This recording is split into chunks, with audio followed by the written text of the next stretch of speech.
నమస్తే డాక్టర్ గారు. నమస్తే మేడం. చాలా మందికి మనం నరాల వీక్‌నెస్ చూస్తూ ఉంటాం. చాలా ఇబ్బంది పడుతూ ఉంటారు. నరాలు వీక్ కాకుండా ఉండాలంటే ఏమన్నా మంచి స్నాక్స్ చెప్పండండి. మీరు చాలా కరెక్ట్ పదం వాడినరు మేడం, స్నాక్స్ అనేసి. Yes. ఎందుకంటే స్నాక్స్ అంటే అందరికి మైండ్లో వచ్చేది ఫస్ట్ మన బొబ్బట్లు, ఆ, లేదంటే ఇవి ఏమంటారు పోయేటప్పుడు పునుగులు కనిపిస్తాయి, బజ్జీలు. బజ్జీలు, గారెలు. ఇవి Yes. ఎక్కువ మనం ఇట్లా రోడ్ మీద పోతున్నామంటే ఇవే కనిపిస్తాయి స్నాక్స్ అంటే. ఇప్పుడు ఈ స్వీట్ షాప్స్ ఉంటాయి కదా, స్వీట్ షాప్స్ కూడా మనకు కనిపిస్తే అక్కడ ఆగి మనం సమోసాలు అవన్నీ తింటాం. అవును. కొంచెం ఆకలి అవుతుంది 4ంటికి అనేసి. అదే స్వీట్ షాప్లో ఇది కాకుండా మీకు డ్రై ఫ్రూట్లు కూడా కనిపిస్తాయి, కానీ అది మనం చూడం. అవునా కాదా?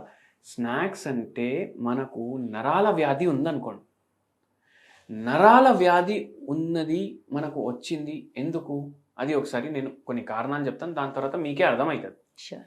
ఒకటి, నరాల మీద మైలిన్ షీట్ అనేసి ఒక షీట్ ఉంటుంది, అది డ్యామేజ్ అవుతుంది. మళ్ళీ దాని తర్వాత షుగర్ వ్యాధి వల్ల నరాలు ఎఫెక్ట్ అవుతాయి. B12 లోపం, దాంతో నరాలు డ్యామేజ్ అవుతాయి. అవునా కాదా? గుడ్ ఫ్యాట్, నరాలు ఫ్యాట్ తోటి తయారవుతాయి, గుడ్ ఫ్యాట్ తోటి. అయితే గుడ్ ఫ్యాట్ కూడా మీ బాడీలో కరెక్ట్ మాత్రలో ఇవ్వకపోతే మీకు ప్రాబ్లం అవుతుంది. ఇప్పుడు లిపిడ్ ప్రొఫైల్ అనేసి ఒక టెస్ట్ ఉంటుంది. అవును. ఆ టెస్ట్లో మనకు ఎక్కువ ఉండేది కొలెస్ట్రాల్, ట్రైగ్లిసరైడ్, HDL ఏదైతే మంచిగా ఉంటుంది బాడీకి అది తక్కువ ఉంటుంది చాలా మంది రిపోర్ట్లో. అవును. ఇప్పుడు కొలెస్ట్రాల్, ట్రైగ్లిసరైడ్ ఎక్కువ ఉంటాయి, HDL ఏమో తక్కువ ఉంటుంది. ఏది మంచి ఫ్యాట్ ఉంది అది తక్కువ ఉంది, ఏది బ్యాడ్ ఫ్యాట్ ఉంది అది ఎక్కువ ఉంది. అయితే ఇది మనం ఫస్ట్ సెట్ చేసుకోవాలి. ఎందుకు? నరాలు గట్టిగా అయితే మీరు ఏం చేయాలంటే వాల్నట్స్ ఉంటాయి కదా, వాల్నట్స్ని పీసెస్ చేసుకోండి, దాంట్లో బాదాం లేండి. ఈ బాదాం కూడా ఏ బాదాం ఉండాలంటే మామరా బాదాం అనేసి బాదాం ఉంటుంది. బాదాంలలో కూడా రకాలు ఉంటాయి. 90% మొత్తం లోకంలో అమ్మే బాదాంలో ఎక్కడివి అంటే అమెరికావి. దాన్ని కాలిఫోర్నియన్ బాదాం అని చెప్తారు పేరు, దాని పేరు. అది 1000 రూపాయల కిలోకి వస్తుంది. దాంట్లోకి వెళ్ళి ఆల్మండ్ ఆయిల్ ఉంటుంది కదా, అది మొత్తం తీసేస్తారు. మొత్తం తీసి మీరు బాదం పట్టుకొని చూడండి, 1000 రూపాయలు డ్రై ఉంటుంది. అదే మీరు మామరా బాదం పట్టుకొని చూసిండ్రు అనుకోండి, అది ఇట్లా బ్రేక్ చేస్తే మీకు నూనె కనిపిస్తుంది దాంట్లో. ఇది హెల్దీ, ఇది చాలా గుడ్ ఫ్యాట్ ఉంటుంది దీంట్లో. ఎంత మీరు వాల్నట్స్ తీసుకుంటారు, మామరా బాదం కూడా అంత తీసుకోండి. మామరా బాదం కూడా అంత తీసుకొని దాన్ని డ్రై రోస్ట్ చేయండి. ఏ నూనె యాడ్ చేసే అవసరం లేదు దాంట్లో. ఎందుకు? మన బాదాంలు ఉన్నాయి కదా, అది నూనె వదులుతుంది. అది అట్లా చేసి దాని మీద కొంచెం మిరియాల బుక్ని వేసి కొంచెం ఉప్పు వేసి మంచిగా డ్రై రోస్ట్ చేసి పెట్టుకోండి.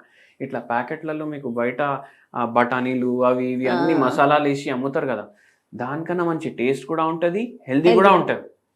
డైలీ ఒక 15 grams to 20 grams. మీకు ఆకలి అయింది, మీకు బజ్జీలు తినాలనిపిస్తుంది, ఇది తినండి. ఓకే.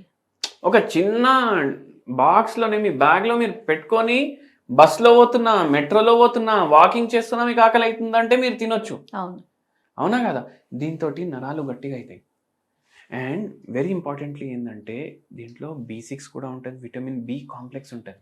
B12 ఉండకపోవచ్చు, కానీ B కాంప్లెక్స్ కూడా చాలా ఇంపార్టెంట్ బాడీకి. ఇప్పుడు ఒక బండి ఆన్ అవ్వాలి అంటే దాని తాళం చేయి కంపల్సరీ మన దగ్గర ఉండాలి.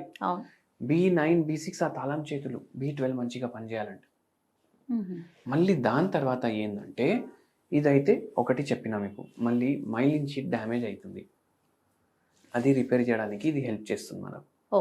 ఇప్పుడు B12 ఉంది, మీరు డైలీ పెరుగు, ఇప్పుడు జనరల్గా మనం ఏం చేస్తామంటే కడుపు నిండా తింటాం, కడుపు నిండా తిన్న తర్వాత లాస్ట్కి ఒక 2 ముద్దలు మనం మజ్జిగ పెరుగు తక్కువ, ఈ మధ్య తక్కువ అయిపోయింది, మజ్జిగ వేసుకుంటారు.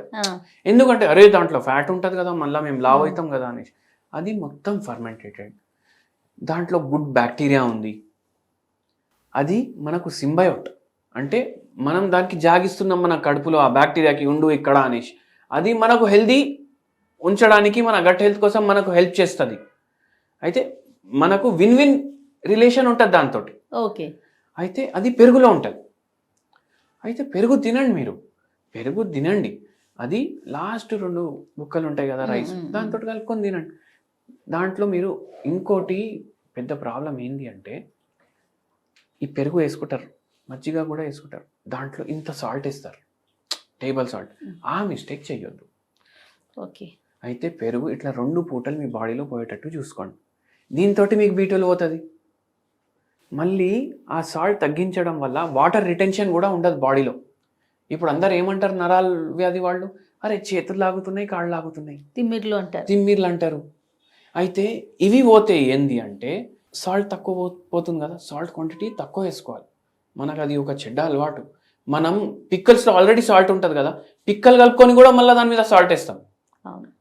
అయితే సాల్ట్ పోవడం వల్ల వాటర్ రిటెన్షన్ పెరగడం వల్ల కూడా మనకు నరాల నొప్పులు పెరిగే ఛాన్స్ ఉంటుంది. అయితే సాల్ట్ కంటెంట్ తక్కువ చేయండి. పెరుగు మీ డైట్లో రెగ్యులర్ ఇంక్లూడ్ చేయండి.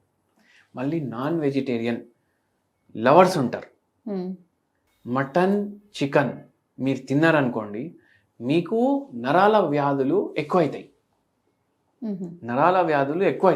నరాల ప్రాబ్లంలు కూడా ఎక్కువైతాయి. అదే మీరు ఫిష్ తిన్నారనుకోండి, అది మీకు మెడిసిన్ లాగా ఉంటుంది.